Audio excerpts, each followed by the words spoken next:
what is the purpose of it. And without realizing it, napakahirap. Kaya naman, kung nandun ka na sa 2-3, for example, you are the person na you feel it's still a challenge for you kahit na nagawa mo na siya before. Because the first point of doing the tithes, it wasn't really very clear to you.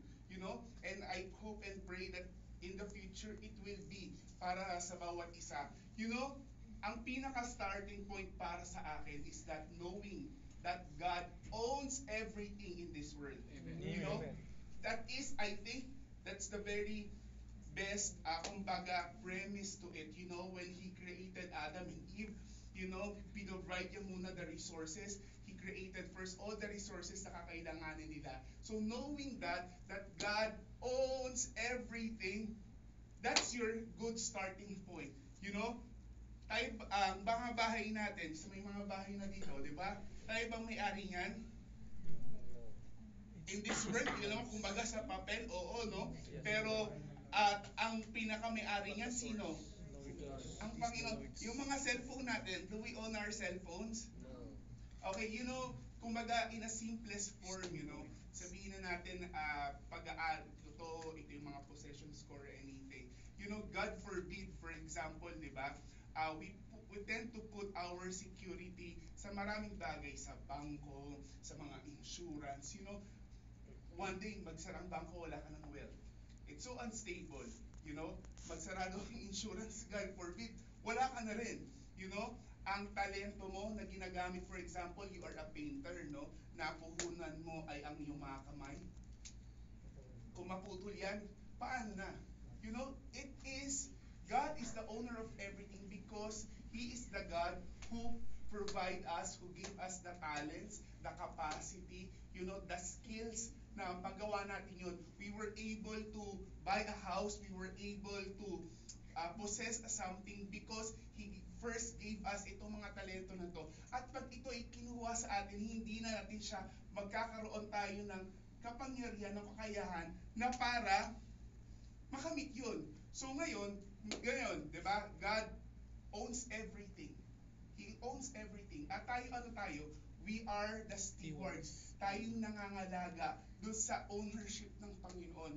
Tayo lamang ay tagapangalaga. That is why, for example, okay, right now, I will going to, for example, give my tithes. I'm going to pay my bills, my house. Siguro, kapag sa Pilipinas tayo, di ba, may mga gusto rin tayo. Or kung ano-ano pang mga bills. Because God owns everything. Alam mo yun? Ibigay din natin sa Kanya. He is the owner. Hindi tayo mamumblema. Amen ba? Amen. For example, I'm only, okay, Lord, like, He is the boss and I am His employee. Diba? He is the boss, diba? Right? Because, Arlon, I'm going to give you this and then ikaw bahala mag-steward dyan. And Lord, kulang. God sees everything. For example, kumbaga, may mga babayaran ka ganito, it's not my position na para sobrang mas stress nito. At the end of the day, I know God sees everything. He knows my needs. His grace is sufficient every day, every time. Kaya naman, it's just so much peace in me. I'll speak for myself na kapag there is scarcity, merong kakulangan sa akin, hindi talaga ako mai-stress. It may be for split seconds, sa mga maliliit na minuto, pwede ko siyang isipin. Pero at the end of the day, I know that God will supply my needs because He is the owner and not me. Diba? He is the provider who, for example, by His grace, nagkaroon ako ng mga ganitong bagay. At the end of the day, it's not my problem, but I'm going to give it to the Lord. Sometimes, it's just so hard to give. It's just so hard to practice tithes and offering because we don't know that God is the owner. At problema niya yun kung kulang man sa tingin natin. Amen ba? Amen. Sometimes kasi we rely on ourselves. We rely on ourselves so much. The security relies on ourselves and to the people around us or to the organizations of this world. Siguro sa bangko, sa mga kung ano-ano pang mga sinamahan yung mga pahulugan or anything. Our security is in the Lord. Our security is in the Lord. Again, we are just stewards. Kumbaga, para mas mabiling intindihan tayo natin, kumbaga worker ng Panginoon. O for example, Arlon, ito bibigay ko sa'yo, ikaw na bahala dyan ha. At kapag nakita niya tayo ay tapat, tayo ay nananangan sa kapangyarihan niya at hindi sa sarili nating kakayahan, hindi sa talento na ibinigay din niya. He will bless us more kasi nakita niya yung katapatan niya sa kung paano natin pinapangalagaan yung resources na pag-aari niya. If we see that we are abusing and we are not managing it properly, what He will do, He will give it to somebody else who can do the job. Amen. Amen ba? You know, I just want to share the verse from Psalm 81 verse 10. It says here, I am the Lord your God who brought you up out of Egypt. Open your mouth and I will fill it. You know, di ba? Noong sila Abraham, you know, during the Old Testament, di ba? Ito ang Panginoon, to stand it very, to simplify it, ang Panginoon ang nag-alis sa kanila no, from slavery. Siya ang Panginoon na talagang naging dahilan, kumbaga, kaya nakamit natin na kanila yung promised land, you know, that's why they were able to conquer it. You know, hindi kung anumang mabagay, it was the Lord. Say, I am the Lord your God who brought you up out of Egypt. And in our real life, it can be reflected, diba? It was the Lord God who took us away from our slavery. Alam mo, before we were slaves, before we were sinners, diba? Talaga tayo, we were chained to the sin, to the pattern of this world, everything. And the same God who broke that chain, diba? Is the same God who will bless us. Kaya naman sinabi sa kanya, opening wide your mouth and I will fill it. Diba? Who, the God na talagang nag-alis sa ating sa sitwasyon ng pagkakaligpo is the same God who will bless us. I just want to reflect, for example, doon sa when I know all of us know this, you know, I just want to, kumbaga, build up on it even more. Yung sa five loaves and 2 fish, di ba? Di ba napakadami? Thousands and people. And then the disciples were very concerned. We're very concerned. Sinabi niya, napakadami to. It's so many na imposible na makakain sila, mabubusog sila sa 2 isda lang at 5 tinapay. Diba? They were so concerned. Pagod na sila kasi si Jesus Christ that time is becoming popular and popular. So dumarami na yung sumusunod sa kanya. Hanggang nung sobrang dami nila, nakita mo alagad, nakakaano naman, parang nakakaya naman, papauwi natin sila, hindi sila pinapakain. Kasi ito yung pagkain natin eh. Diba? They were so worried. And then God reminded them, diba?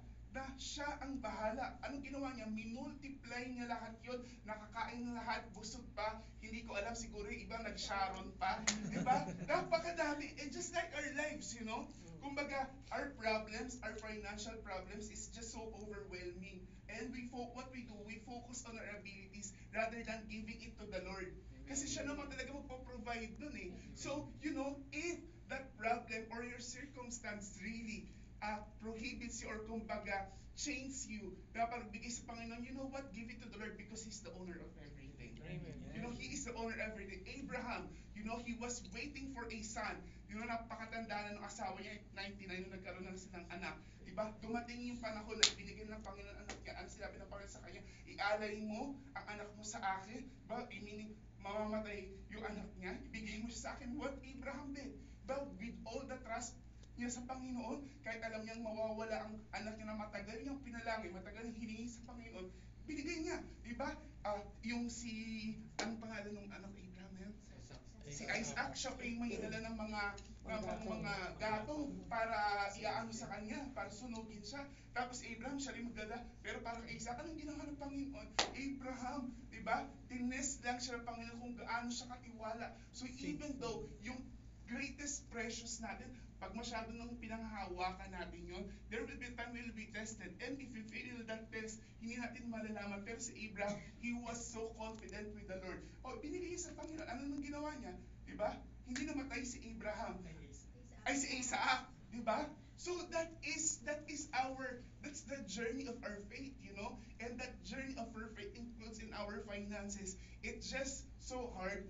And para ako talaga, sometimes I honestly feel sad for people na, alam mo yun, there's so much blessing and if we just do not focus on ourselves so much more and focus on the Lord, because again, He is the owner of everything. Siya ang mamura problema niyan. Wala kang pambayad sa tuition, ang dami mong utang, ibigay mo sa Panginoon. And we say when bibigay mo sa Panginoon, hindi lang sa labi, hindi pera, we give our hearts and we give our trust to the Lord.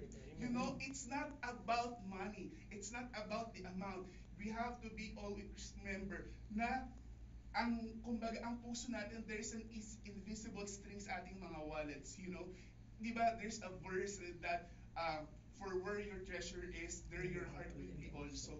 You know, if you are so focused to material stuff, bago yung phone ko, o may bago akong binili, anong gagawin ko? Lagi ko siyang tinitignan, lagi ko siyang inaalagaan. But, if material things comes after sa Panginoon, di ba, I will be focused more in the ministry, what I'm building up for the ministry, rather to these material things, because at the end of the day, it's not bound to last. Amen ba? Amen. So, kaya naman, before I conclude this verse exhortation, always remember, you know, I am a living testimony of God's rewards, of God's favor, and it's not because of my good works, it's because of His grace. I thank God because He opened up my eyes, and I thank God because He really gave me the heart that is always ready to be teached.